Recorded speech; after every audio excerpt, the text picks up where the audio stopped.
Today we're going to be exploring exactly what my Defender 2 is looking like performance-wise with shot shells after 1 year's use. Now this Defender 2 in front of you has been through a lot of iterations. It's currently clear and safe, so if it looks like I'm flagging myself, it's actually not the case, right? We've gone through every single modification on the spectrum that you can possibly think of over the last year, and we've really been searching for that reliability factor. Putting the dimples in the firing pins is the only thing that's made this thing reliable up to this point, and after this episode's over, if it holds together, the next episode I'll make with it is how that works. I've been really fascinated with shotguns lately, just in general. I've got 2 Zeus rifles set up as shotguns at this point, one with a smoothbore and one with a rifled barrel that's got the choke on it.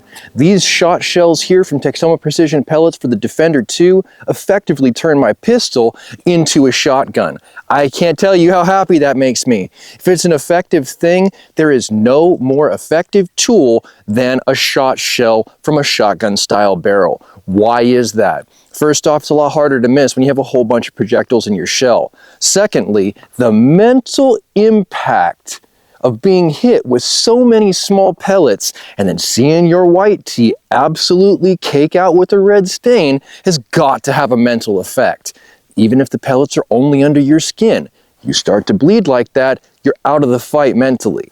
I've got a target set up about 5 yards away from me, which I feel is a fair reactionary gap distance between 15 and 21 feet. Got 8 cartridges loaded, and I've been loading them a special way that I feel like is going to hopefully give me reliability over all 8 cartridges. If I can get all of those variables hammered out.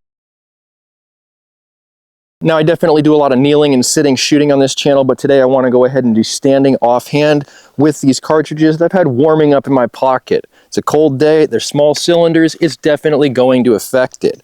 Want to do the birdshot rounds first and see exactly what it looks like at this distance, and then move over to the number 4 shot, as well as the larger pellets that I don't know the number on. And fire. Let's go look. I don't know if I went over the target completely or what. Maybe I'm just that bad. I don't know. I feel like the gun worked, but I'm just not seeing it react on my target, which is so weird to me because I got 2 strikes, no rattle can pistol, which means this thing's still in the fight, still ready to go, and no impacts on my targets. I think I'm gonna have to go ahead and turn my targets around and get even closer. I mean, I'm not really too worried about ricochet with this. Okay, we are at this point extremely close to this, but this is for science. I'm wearing safety glasses and these hearing aids, so here we go. Maybe some wad. But I don't see any penetration into the paper. I'm gonna really try this like as hard as I can.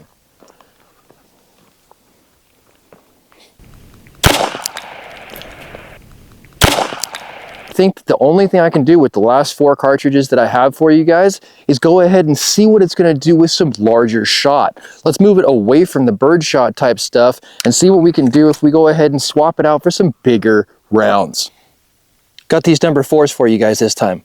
Roughly same distance as before. This is basically 3 yards, I'd say. About 10 feet. Pretty typical standard pistol engagement. Hiss. And it looks like the whole shell like impacted sideways. It might not have even let the pellets inside go. Oh, look at that. I missed this before. This actually comes from the birdshot. I'll have to note that. I've only got one size bigger for you, and it's these absolutely bad boys that I don't know the size on, right? I'm not a grouse hunter, so I don't know. Final 2 carts for you guys today. So far, it's actually not been horrible. It's been better than average. We've gotten 6 or 5 out of 6 to go bang so far. Fire. Once again, this is what it looks like when we get that hiss happening. We end up having a situation like this, where one goes off completely, and the other one kind of light strikes out like this and then releases the pressure. Now, when you talk about a light strike, this is what's happening, guys. Basically, what happens is the pressure inside this first cartridge comes back through the pistol itself and pushes that other pin forward, and then light strikes this one where the pressure's released, but the ammunition is not. If we separate this barrel here from the cart, still has ammo inside. All in all, given the performance that we've seen today at the range from this Defender 2 pistol and the shot shells, I gotta say, in my own personal opinion, I just can't go ahead and stake my safety on these shot shells. While something is better than nothing, the lead slug that this thing throws absolutely 100% supersedes the effectiveness of what I saw today on the target. Now, if you guys picked up something that I missed in the video, please do throw it down in the comments, because I'm not above correction, right? So throw it down if maybe you saw something that I missed. But for my own personal money and my own personal safety, I'm gonna stick to the lead slugs. All right, guys, it's gonna be a great place to go ahead and end today's video. But if you like today's video, give it a thumbs up. You want to see more content like this, make sure you subscribe for more with that notifications button so you can stay current on the channel as well as when these videos come out. If you really like this video and you want to see more of this content bringing you the cutting edge of what a PCP air pistol looks like, make sure you share it so somebody else can see it. And I'll catch you boys in the next one.